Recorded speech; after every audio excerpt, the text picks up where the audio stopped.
Olá pessoal, tudo bem com vocês? Vamos conversar um pouquinho sobre HPV?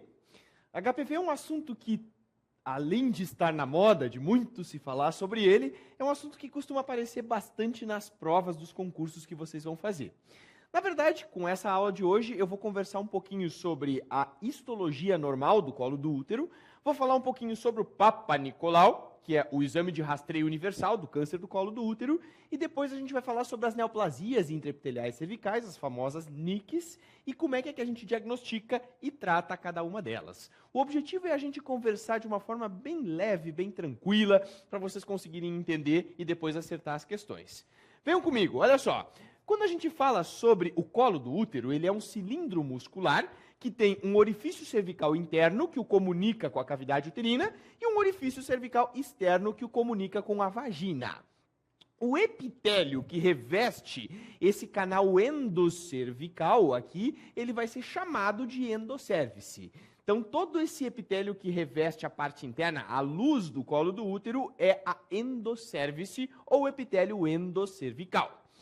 E esse epitélio que reveste a parte externa do colo do útero, depois do orifício cervical externo, se chama ectocérvice ou epitélio ectocervical. Olha só que interessante, deixa eu mostrar para vocês como é que isso aqui funciona. Na verdade, a gente sabe que o colo do útero, a luz do colo do útero, ela é revestida por um epitélio simples colunar. Esse aqui é o epitélio, essa é a histologia do epitélio endocervical. Na verdade, ele tem células caliciformes que produzem muco para capacitar o espermatozoide. Esse é o objetivo de ter esse epitélio simplesinho e colunar ali revestindo o canal endocervical. À medida que esse epitélio chega ao nível do orifício cervical externo, ele começa a entrar em contato com a acidez vaginal. Começa a entrar em contato com aquela agressão externa que existe no meio vaginal e esse epitélio precisa se estratificar. Então ele está aqui, ó, simplesinho lá dentro, quando começa a chegar ao nível do orifício cervical externo, ele começa a se estratificar. Nós temos um epitélio que começa a ficar 2 camadas, 3 camadas, 4, 5 camadas, até a gente ter um epitélio totalmente estratificado. Lembra que esse processo de transformação de um epitélio simples colunar em um epitélio estratificado chama-se metaplasia.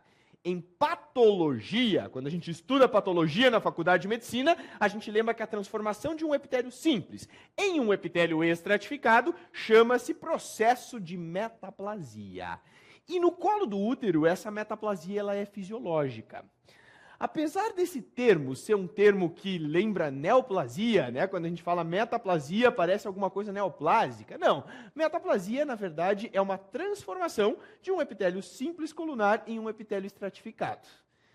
Mas presta atenção, se existe esse trecho de epitélio, que é um epitélio que tem um alto poder de renovação celular, que tem um alto turnover celular, porque eu tenho células que têm um epitélio simples se transformando num epitélio estratificado, é bem nesse local, nessa região, onde existe a maior probabilidade de ocorrer o câncer do colo do útero e as neoplasias intraepiteliais cervicais, as NICs.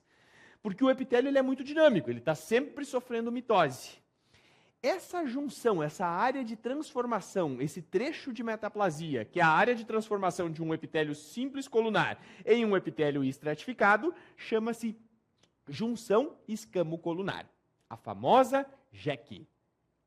Gente, é na JEC que ocorre a quase totalidade dos tumores do colo do útero. Não esqueçam disso, é quase 100% dos tumores do colo do útero surgem ao nível da JEC. Por isso que é ela que precisa estar representada no exame de Papa Nicolau. Deixa eu deixar mais didático isso aqui para vocês. Olha só o que é a JEC. A JEC é esse trecho de epitélio aqui, ó. Vocês conseguem ver que aqui vem um epitélio simples colunar. Aqui vocês observam um trecho de epitélio em metaplasia. Dá para ver bem, ó, o epitélio começa a ficar mais espesso e aí a gente acaba tendo esse trecho de epitélio em metaplasia. E lá vocês observam que tem o epitélio escamoso. Esse trechinho de epitélio é a JEC, é a junção escamocolunar. E nessa figura aqui, vocês conseguem ver agora a junção escamocolunar. Olha só, na paciente fica bem fácil da gente identificar aonde está a JEC. É a transição desse epitélio, que é um epitélio simples glandular, que é esse vermelho, para o epitélio escamoso, que é esse cor-de-rosa. Ou seja, é essa região aqui que é a junção escamo-colunar. É aqui que você tem que coletar o seu Papa Nicolau, porque é nessa região onde surge a quase totalidade dos cânceres de colo de útero. Ok? Entendido? Bora lá! Olha só! Quais são as recomendações, então, do Ministério da Saúde para a coleta do Papa Nicolau? Ela deve começar a coletar a partir dos 25 anos. A indicação, a recomendação é coletar a partir dos 25 anos. O que eles dizem? Por que só coleta a partir dos 25 anos? Por que o Ministério da Saúde tem essa recomendação? Porque eles acreditam que antes dos 25, a probabilidade de câncer de colo de útero é muito baixa. E se existir uma neoplasia intraepitelial cervical, uma NIC, por exemplo, a chance da gente conseguir pegar ela depois dos 25 anos é muito alta. Porque, na verdade, a evolução ela é uma evolução lenta. Então, por isso que você só vai coletar a partir dos 25 anos. Eles dizem assim, ó, você coleta o primeiro aos 25, depois o segundo aos 26. Se esses dois exames estiverem normais, você vai fazer de 3 em 3 anos até os 64 anos da nossa paciente. Então, é dos 25 aos 64. Lembrando, primeiro aos 25, segundo aos 26, intervalo de 1 ano. Se esses dois estão normais, faz de 3 em 3 anos até os 64. Mas, Jader, a paciente ela é promíscua, ela tem múltiplos parceiros. Ou tem um parceiro danado, né? O cara também tem múltiplas parceiras. E aí, essa paciente tem um risco maior. Sim, ela tem um risco maior, mas o Ministério não considera, na verdade, esse tipo de risco para aumentar as coletas do Papa Nicolau. Eles dizem que todo mundo entra dentro do mesmo saco, essa é a recomendação. Independente da gente concordar ou não, nós não estamos aqui para concordar ou não, nós estamos aqui para acertar a questão da prova. Então, é dos 25 aos 64, é isso que eles dizem. Paciente virgem que nunca teve atividade sexual, não tem contato com HPV, então não precisa coletar. Se ela tirou o útero por uma patologia benigna, por mioma, por exemplo, também não precisa coletar. Não tem mais sentido ficar lá botando espéculo na pobre da paciente, coletando do fundo do saco vaginal, porque realmente não tem chance dela ter aí uma neoplasia. Agora, se foi por câncer, a paciente tirou o útero porque teve um câncer de colo uterino, bom, daí muda de figura. Aí o objetivo do Papa Nicolau é follow-up, é segmento. Aí sim você vai coletar.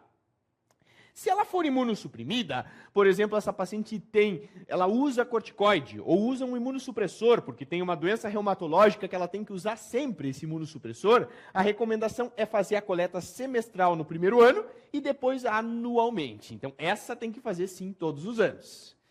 E se ela tem HIV e o CD4 é menor do que 200, aí a recomendação é fazer semestralmente, de 6 em 6 meses, ela tem que coletar o Papa Nicolau. Essas são as recomendações do Ministério e é esses números e idades que você precisa lembrar, memorizar para a sua prova. Ok? Muito bem. Olha só, o HPV ele é o vírus que provoca todo esse estrago. Existem mais de 200 subtipos de HPV já reconhecidos por biologia molecular. A gente sabe que a maioria dos vírus HPV que foram reconhecidos por biologia molecular, eles não provocam o câncer no colo do útero. Existem alguns deles só que realmente vão provocar.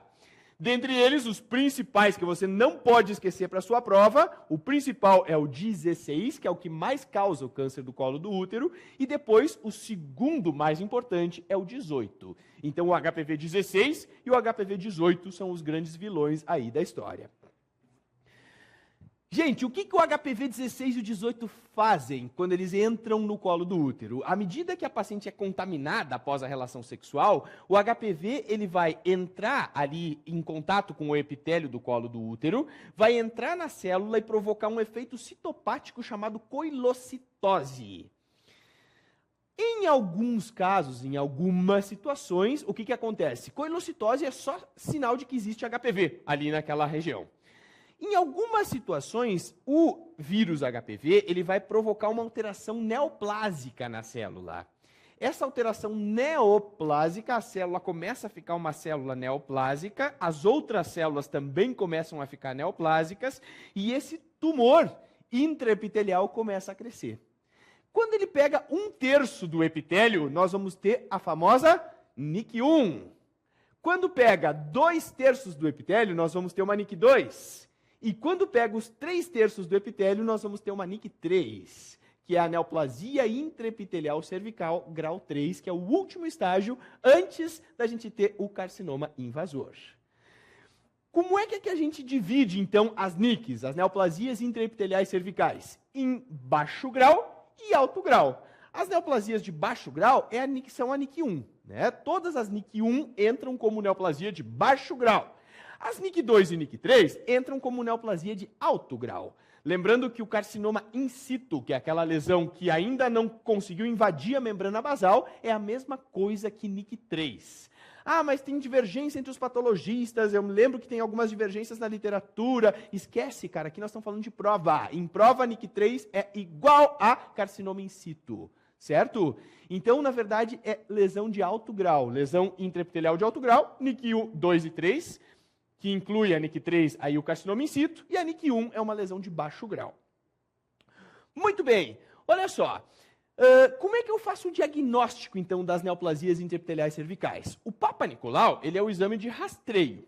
Se ele tem alguma alteração, nós vamos levar a nossa paciente para a colposcopia.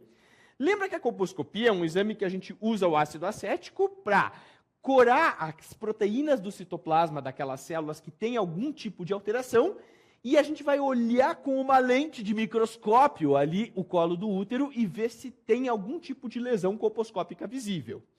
Tendo lesão, nós vamos partir para biópsia. Precisa biopsiar essa lesão, tirar um pedaço. Você vai lá e tira um pedaço da lesão e manda para o patologista para ele olhar e nos dar o diagnóstico histológico definitivo.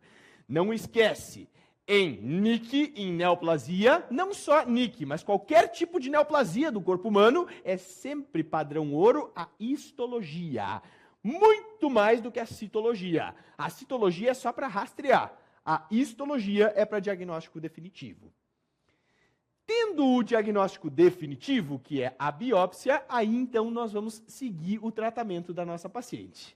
Se ela teve uma NIC 1, 60% a 85% das lesões vão regredir espontaneamente. Então, como a maioria das mulheres que têm NIC 1 vão ter uma regressão espontânea da lesão pela ação da imunidade, você não precisa fazer nada além de expectar.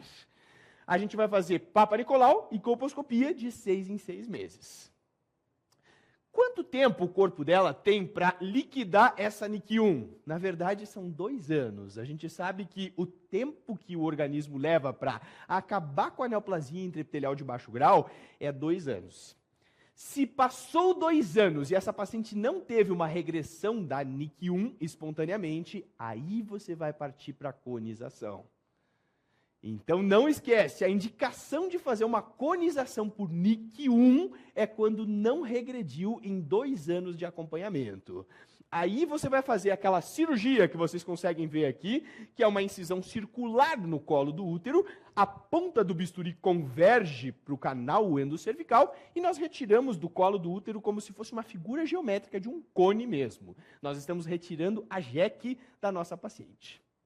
Deixa eu mostrar para vocês, então, o que é um cone do colo uterino. Olha só que bacana. Aqui vocês conseguem ver que o bisturi está passando no lábio posterior do colo do útero. Observem que ele fez uma coloração com Lugol, ali na região onde tinha a lesão. Está passando na lateral direita do colo do útero e agora ele vai retirar a parte superior ali do colo do útero. Então, é uma incisão totalmente circular. Vocês conseguem ver que ele fez uma incisão circular, está aprofundando a ponta do bisturi. Geralmente, essa região superior é a que sangra mais. Não é porque é o residente que está fazendo, é porque realmente sangra mais. Observem que ele está retirando, amputando a peça.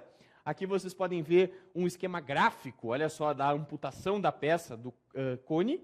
E aí, depois, no final, então, se retira completamente a lesão aonde estava a NIC 1. Aí vocês veem a jeque, foi retirada completamente a jeque da paciente. Certo? Muito bem. Mas e se a paciente tem uma NIC 2 ou uma NIC 3? Bom, aí é lógico que nós vamos fazer uma conização. A NIC 1 só se faz cone depois de 2 anos de acompanhamento e não teve regressão espontânea. Se é NIC 2 ou 3, é lesão de alto grau. Aí, cara, você tem que operar a paciente. Não adianta. Tem que fazer a retirada completa da lesão. Você retira, então, essa figura geométrica, que é a figura de um cone, e você trata a sua paciente. E para a gente finalizar, vem aquela velha pergunta de prova, mas e a histerectomia? Eu tenho lá uma paciente, uma senhora, que tem 60 anos, e essa paciente não quer mais ter filhos. Ela já é menopausada, tem 60 anos. Ela já diz assim, doutor, já não dá para tirar de uma vez esse útero, que não serve para mais nada? Gente, não esqueçam, a resposta é não. Isso cai muito nas provas que vocês vão prestar. Porque se você fizer uma histerectomia, quando você retira a peça cirúrgica, aquela peça vai para o patologista. E o patologista vai dizer, olha, realmente era uma NIC3, mas tem uma pequena área de carcinoma invasor. Pode ter esse resultado? Claro que pode. Ninguém está livre de encontrar acidentalmente um carcinoma invasor numa peça em que a gente operou a paciente pensando que era uma NIC3.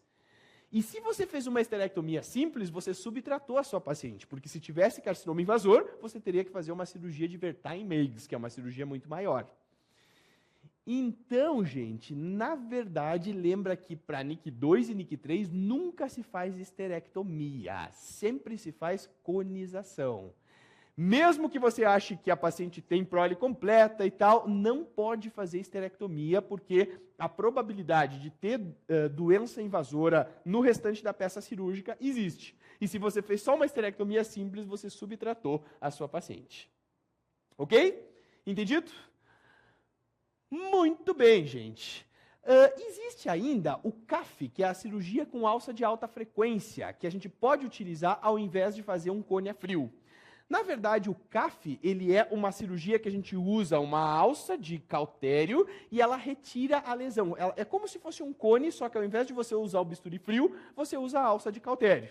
Deixa eu mostrar para vocês o que seria um CAF. Aqui vocês conseguem ver ó, que ele usou o teste de Schiller, visualizou a lesão, pegou o cautério e vai retirar completamente a lesão aí com a alça de cautério. Isso é um CAF, isso é um LIP. Depois de retirada a lesão, o que ele vai fazer? Ele vai pegar uma pinça e vai fazer a retirada aí dessa lesão e vai mandar para o patologista. É muito mais simples, olha só, ele pegando a pinça ali e retirando, ó. É muito mais simples, muito mais tranquilo do que um cone a frio a gente fazer o LIP ou o CAF.